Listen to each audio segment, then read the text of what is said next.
Have you ever had one of those moments where you wished that you knew back then what you know now? Yeah, of course you have, all the time, particularly if you're a trader. However, I want to pull you into one moment. It's very typical that a person enter trading and start a career in trading with a mindset that, my whole thing is I know how to work hard. I know how to make things happen. I keep plugging it. I don't give up until I get the results. And they think that they have applied that to their ordinary world, and it's proven successful. Then they get into the world of trading, and all of a sudden it backfires on them. And after that, this rationalistic tradition where you've separated mind from emotion, you start realizing at some moment, usually about 2 years in, that mind, that which you want to be trading, and emotion, that which you want to push away and not have enter the trading mind, are inseparable. And what you've been doing since the 15th century through Rande Descartes, I think, therefore I am, you have separated mind from biology, mind from emotion.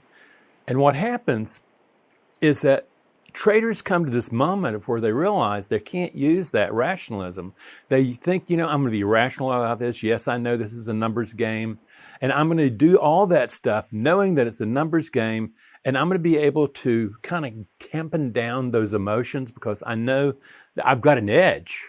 Yeah, I think I have an edge and I know this and everything's fine. And I'm just going to think my way through trading. And what they discover through trial and error, they get an edge, they work on that edge, they go to different teachers, they do all this stuff. And ultimately, somewhere in that line, this journey into trading, they discover something. It's not really about the methodology. It's not really about your trade strategy. It's not even really about the technology that you use to trade. What it really is about, and believe me, I'm not discounting your strategy, your edge, or the technology you use, essential. However, the key is what's driving your trading mind. That's the key. And Rande Descartes was wrong. Thinking does not mean that you are. Thinking is a byproduct from a neurobiological standpoint. It's an electrical output, electrical behavior that's rooted deep within emotion. So ultimately what you discover really quick is what you have been thinking, what you have been doing, what you thought would model success is in fact creating disaster in trading. Because ultimately trading, you have to really begin to look at your psychology.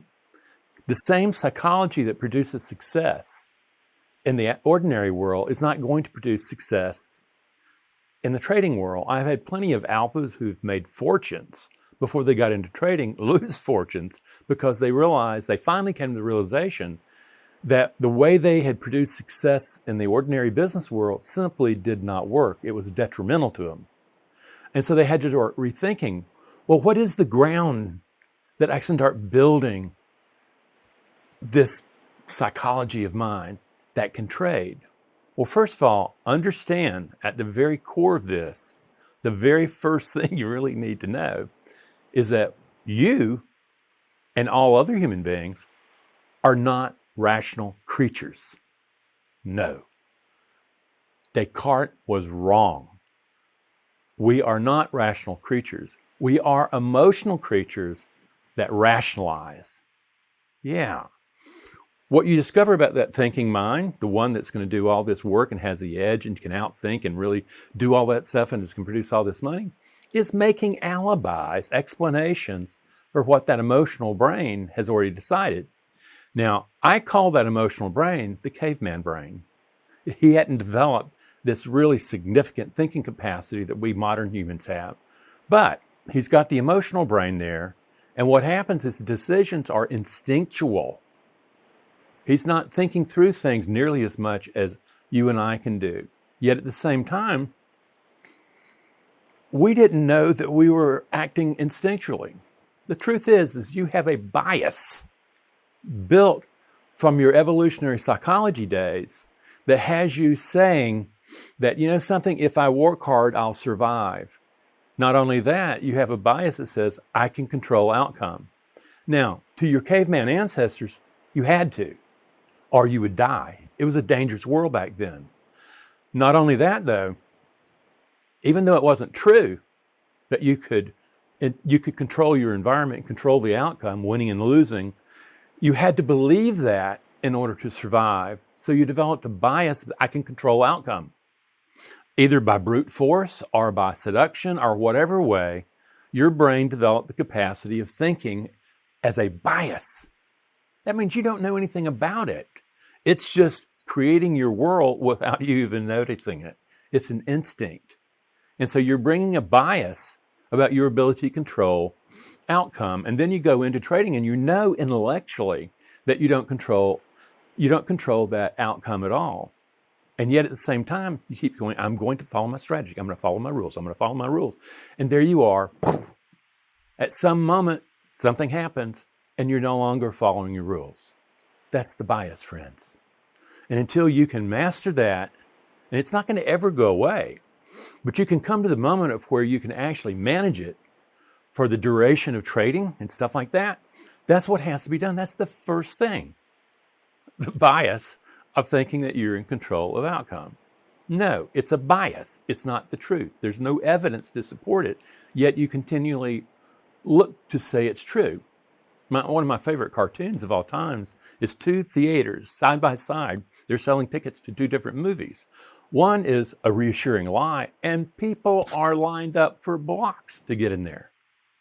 Over at the inconvenient truth one, the one you have to wake up to in trading, guess what? There's one person.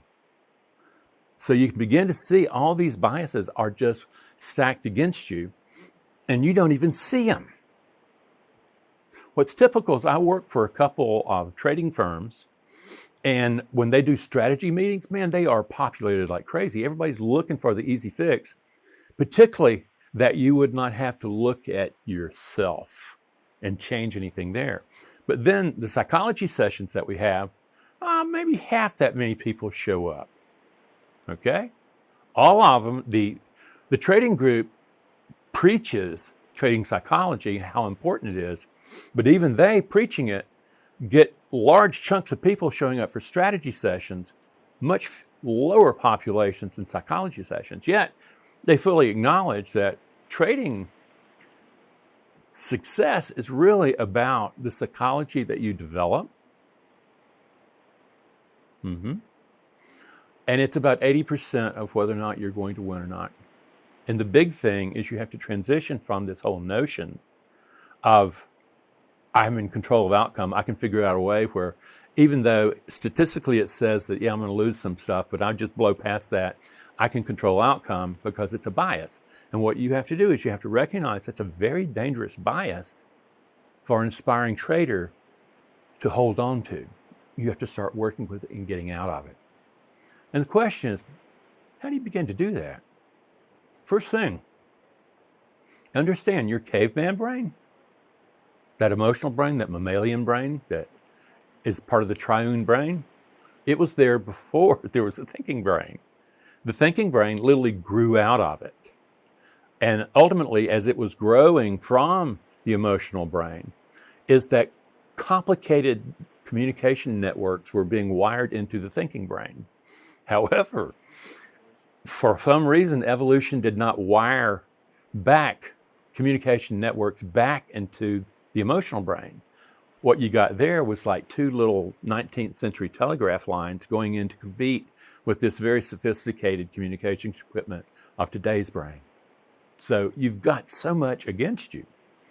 So ultimately, what we need to do is say, well, how are you going to be able to work with that? How do you go about doing it? The thing is, if you grasp that you're not a rational being, you're an emotional being that rationalizes, and that rationalizing will make up all sorts of excuses or all sorts of alibis and all that stuff to maintain what the emotional brain has locked into pattern, the current self. And until you recognize that current self is not going to cut the grade, and you have to start reorganizing it, which your emotional brain is going to say, no, I like this pattern.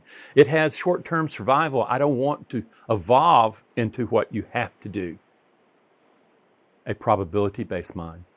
There is no certainty of winning. There is probability. And you have to build a mind that can do that. How do you do that?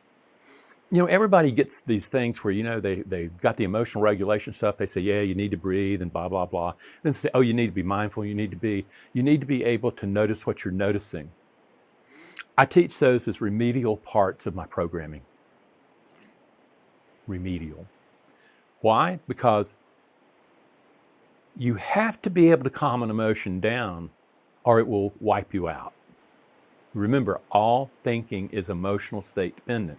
If you cannot manage the emotions that are giving rise to cognition, you're in real serious trouble. But here, what you're saying is, okay, the first thing is I need to be able to calm emotions down. The ones like aggression, fear, the greed, all that stuff, the fear of losing, you have to calm those down so they don't take over the thinking brain. Got to have that. But that does not solve the problem. Then you have to have the ability to observe, to step back out of thought, and to recognize a powerful truth.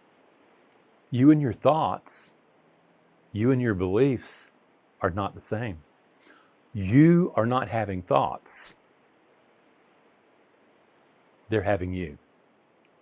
You don't have beliefs. Beliefs are constructing your view of the world. When you take a look at your P&L statement, what you're looking at is a document that's telling you how effective your beliefs are about your ability to manage uncertainty. And most of the time you find out it's not pretty. That's why people don't want to look at that. They want to find some way around all this gooey, icky psychology stuff and emotional stuff.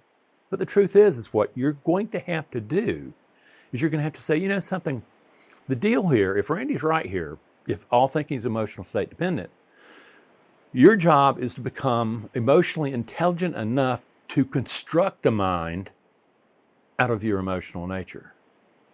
At the bottom of those emotions are the beliefs that drive your performances, my friend. And what happens is you're going to have to learn to build a cocktail. And the one that I do is discipline, the ability to maintain water under pressure, courage, the ability to turn toward your fear instead of run from it, the ability to self-soothe, to self-calm, to be self-compassionate. That's the one that does all the work of transformation. And then if you do those 3 emotional programs well, what happens is the ability to think clearly, to have clarity of thought, arises, and that can actually do the trading and number crunching that you want. That's how it's done, though. But understand this.